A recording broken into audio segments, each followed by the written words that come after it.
Bonsoir, bienvenue au Palace, bienvenue au cinéma. On est ravis de vous accueillir ce soir pour vous présenter le dernier numéro de la saison de Club 35. Donc chaque mois, on vous présente un film, un classique, la plupart du temps en 35 mm.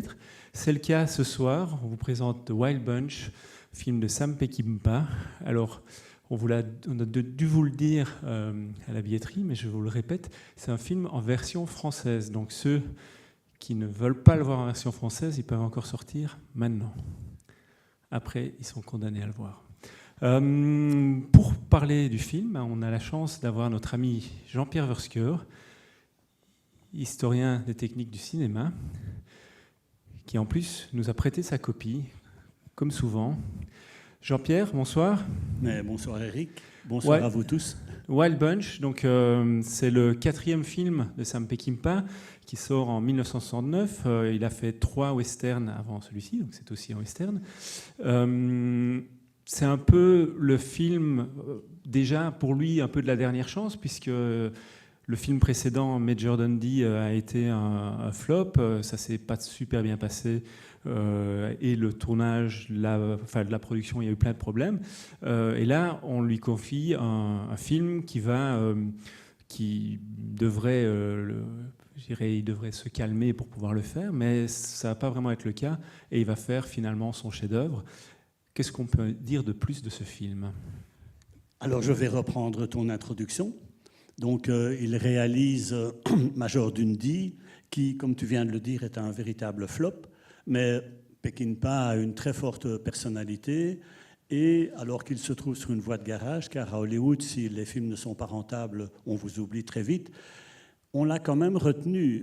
Donc les majors ont quand même mémorisé le fait que Sam Peckinpah est un réalisateur talentueux. Et quelques années après, ils vont lui donner une deuxième chance. C'est un fait relativement rare dans le cinéma américain, mais je pense aussi à John Borman. Lorsqu'il a réalisé Duel dans le Pacifique, le film a été un véritable flop, mais c'est un film de qualité, d'un tel niveau de qualité que on lui a quand même fait confiance pour une production suivante. C'est le cas de Peckinpah, mais il devra attendre quand même 4 années. Alors, Peckinpah, il a cette expérience, cette mauvaise expérience d'un film qui devait durer 4 heures, qui finit par durer 2 heures, et puis qui a encore été charcuté. Et il se dit, OK, la Warner me fait confiance, mais je suis prudent. Je vais réaliser un film de commande. La Horde sauvage est une commande de la Warner. Et il se dit, on ne me piégera plus. Je vais concevoir la réalisation du film et par rapport à un montage d'une telle précision que les majors ne seront plus en mesure de charcuter mon film. Il va un peu s'inspirer de ce que faisait John Ford. John Ford, il en avait marre de voir ses films remontés par les majors et John Ford a fini par tourner des films avec une implacable précision. Donc il ne tourne que des plans qui commencent et qui se terminent à la suite et à la fin des autres. Et donc le montage, une modification dans le montage n'était pas possible ou difficilement faisable. Et donc Peckinpah se dit, je vais m'inspirer de cette technique, ce qui est quand même très compliqué, et il ajoute la difficulté suivante, c'est qu'il tourne avec de multiples caméras. Alors ça, c'est quelque chose de tout à fait novateur dans le cinéma américain. Il va recourir à des scènes tournées au ralenti, à des scènes tournées à vitesse normale et à des effets de zoom anamorphique. Alors le zoom anamorphique, qu'est-ce que c'est ? Eh bien, le zoom, je pense que vous savez tous ce que c'est. Ça permet de se rapprocher ou de s'écarter de l'espace scénique, de s'approcher ou de s'écarter d'un acteur, mais ça n'avait jamais été inventé pour une finalité écran large. Alors imaginez l'effet d'un zoom lorsque la finalité est une image de type cinémascope. C'était totalement novateur en 1969 et Peckinpah va concevoir un montage immensément complexe, d'une incroyable précision, où il va mélanger des séquences tournées au ralenti, des séquences à vitesse normale, des séquences avec des effets de zoom, et sur l'ensemble de ces plans, une musique de Jerry Fielding qui est immensément descriptive. Alors au cinéma, la musique est toujours descriptive, mais ici, elle l'est particulièrement. Conclusion, Peckinpah se sent à l'abri malgré les promesses de la Warner qui lui donnent les pleins pouvoirs, qui lui donnent des moyens considérables, eh bien, à son insu, à l'insu de Peckinpah, à la fin du film, lorsque Peckinpah aura conçu un montage très précis de 2h25, ce que vous allez voir ce soir d'ailleurs, eh bien, malgré cela, malgré cette précision qui rendait quasi difficile, voire impossible, un remontage ou un recharcutage des plans, eh bien, la Warner va quand même le faire. Et donc, dès sa sortie, le film sort en fait aux États-Unis et en Europe dans la version de 2h25, et très rapidement, après la présentation de son film, alors là je reviens un peu en arrière quand même, je vais un peu vite, c'est parce que le film dure longtemps, donc Peckinpah conçoit un montage final précis, son montage, son director cut qui dure 2h25. Ok, la Warner accepte et le film sort avec cette durée, avec la conception précise de Peckinpah. Peckinpah part en vacances et la Warner chamboule tout. Mais comment est-ce possible, alors que le film a été conçu de manière à éviter justement des remodifications? Eh bien, vu la précision du montage, la Warner s'est trouvée dans l'obligation de couper des passages entiers. Si vous coupez 10 minutes, voilà, il y a une séquence de bataille, la Warner coupe toute la bataille. Donc, le film finalement est charcuté. Et j'ai vu hier que le film passait à la RTB et le film passait dans une version director cut. Je me suis dit, c'est curieux quand même. Le film a fait l'objet d'une restauration. Oui, voilà, donc lors de la présentation du film, hier à la télé, il disait que le film avait fait l'objet d'une restauration. Alors comment est-ce possible de voir aujourd'hui, en pellicule 35 mm, en Technicolor, sur grand écran, un film qui a été charcuté dès la sortie du film et que l'on a restauré 30 ans après? Eh bien, moi, je suis, pour ceux qui me connaissent, à la recherche de ces copies rares. Et en fait, comme je l'ai déjà dit à plusieurs reprises, cet événement est rarissime. Alors, comme je le dis parfois, plus rarissime que rarissime, ça n'existe pas. Il y a, si, le mot unique. Eh bien, la copie que j'ai trouvée il y a 56 ans exactement est une copie qui a été accidentée lors d'une projection. Et donc, en fait, je dois vous dire qu'au moment de la sortie du film, il sort dans la version director cut. Et tout de suite après, mais la différence est là, justement, tout de suite après la sortie du film, la Warner décide de raccourcir le film. Mais entre la sortie du film et tout de suite après, se passent quelques semaines, et la copie que j'ai trouvée a eu un accident en projection durant cette première semaine d'exploitation. Elle a donc été écartée de la distribution et destinée à la destruction. Par la suite, le film a subi de nombreuses coupes et plus jamais personne n'a vu La Horde sauvage dans la forme voulue par Peckinpah. Et c'est donc grâce à un accident de projection que vous allez d'ailleurs voir ici. Il y a des petites griffes dans l'image. Eh bien, faites abstraction de ces petites griffes, car c'est grâce à cet accident que vous pourrez le voir exactement comme Peckinpah l'a voulu. Alors, un instant. Donc, hommage à John Ford, ça j'en ai parlé. Il y a un entracte, et donc dans la version longue, en plein milieu du film, lors de l'attaque du train, la projection va s'arrêter et vous verrez une bande intermission. Et donc vous allez le voir comme lors de sa sortie aux États-Unis. Alors, c'est un film qui, comme Le train sifflera 3 fois, a une deuxième lecture. Alors, Le train sifflera 3 fois, c'est un western qui a comme seconde lecture une critique du macartisme. Donc, c'est un film qui dénonce les activités durant la période de la chasse aux sorcières du macartisme.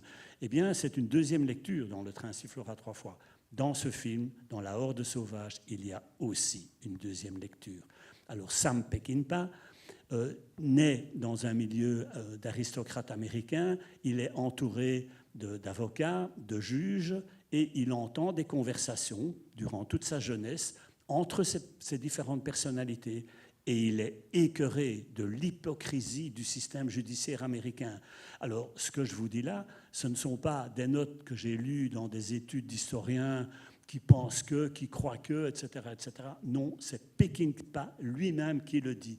Écœuré du système hypocrite américain, il a décidé, dans La Horde sauvage, de rendre, j'allais dire rendre hommage, mais non, mais de parler de cette hypocrisie.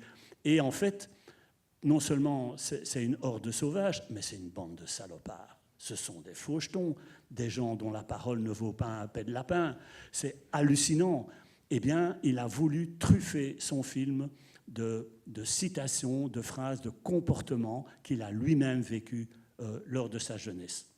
Alors, la musique est de Jerry Fielding, je l'ai dit. C'est une musique qui rompt avec les traditions. Nous avons un spécialiste ici, hein, c'est l'auteur de l'exposition sur les vinyles. Alors, ce film marque aussi un tournant dans l'histoire générale du cinéma et plus précisément dans l'histoire des westerns.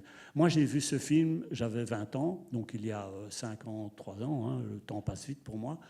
Et quand j'ai découvert ce film, je me suis rendu compte que j'assistais à un tournant, j'ai envie de dire, fondamental dans l'histoire du langage filmique, principalement dans l'évolution des westerns. Alors, c'est un western où il y a des effets de ralenti, où chaque balle provoque un jet de sang sur l'écran. C'était du jamais vu dans l'histoire du cinéma. Et j'ai envie de dire qu'avant La Horde sauvage, tous les westerns sont de type bonbon, sont des westerns bien gentils, où la violence n'est pas montrée à l'écran, et la vraie violence, ce n'est pas du tout ce que l'on voyait dans les anciens westerns. Et là, Peckinpah a eu envie d'innover. Et donc, il a bouleversé les codes du langage filmique. Et c'est ce que moi j'ai découvert il y a 50 ans. Alors aujourd'hui, c'est peut-être moins évident, mais moi j'ai assisté à ce changement. Alors, dernière chose, j'étais chez un collectionneur privé, dont le filleul est d'ailleurs ici dans la salle, c'est Frédéric Bastin, qui prête d'ailleurs des copies aussi au Palace, et je vois ce film dans une salle privée. Et le collectionneur qui avait cette copie a 7 ans de plus que moi, c'est une demi-génération, et il n'a pas du tout aimé ce film. Il n'a pas aimé cette transition entre le cinéma conventionnel et l'audace de Peckinpah, de redécouvrir l'histoire du western, pas l'histoire, de redécouvrir le western. Et je suis ressorti de chez lui avec cette copie. Et c'est cette copie que vous allez voir ce soir. Elle est en VF. Je sais que ça ne plaît pas. L'avantage, si je puis dire, l'avantage de cette VF, c'est que vous n'allez pas devoir lire des sous-titres et que votre attention sera focalisée, sans jeu de mots, sur la précision du montage, sur la beauté des images, sur les effets de ralenti, qu'est-ce que cela apporte au récit. Voilà. Et donc, concentrez-vous plutôt sur, sur ce que je viens de vous dire, sur la beauté des images. Voilà, désolé. Merci Jean-Pierre. Avant le film, on va vous montrer aussi un petit avant-programme. Pour ceux qui étaient là les fois passées, on a eu des retours très positifs sur ça. Donc on va vous montrer des publicités, une bande-annonce. Vous verrez là aussi que le monde a changé. Voyez ça avec un regard très indulgent, voire amusé. 4 minutes, c'est ça ? 4 minutes de spot publicitaire rarissime aussi, puisqu'on ne les voit plus jamais, et une bande-annonce. Voilà. Et aussi vous dire que donc, la copie, et comme l'a dit Jean-Pierre, elle a 56 ans, donc elle a l'âge qu'elle a, et on croise les doigts, mais un accident peut arriver. Voilà. Il n'arrivera pas. Hein, mais... Oui, voilà, ce sont des copies qui sont en fin de vie, et donc s'il y a rupture de la pellicule, comme c'est déjà arrivé d'ailleurs, il faudra nous excuser, parce qu'on ne sait pas faire autrement. Voilà, c'est ça l'archéologie du spectacle cinématographique. Merci en tout cas pour votre présence. Et l'entracte durera 10 minutes. Après 10 minutes, on relance le film.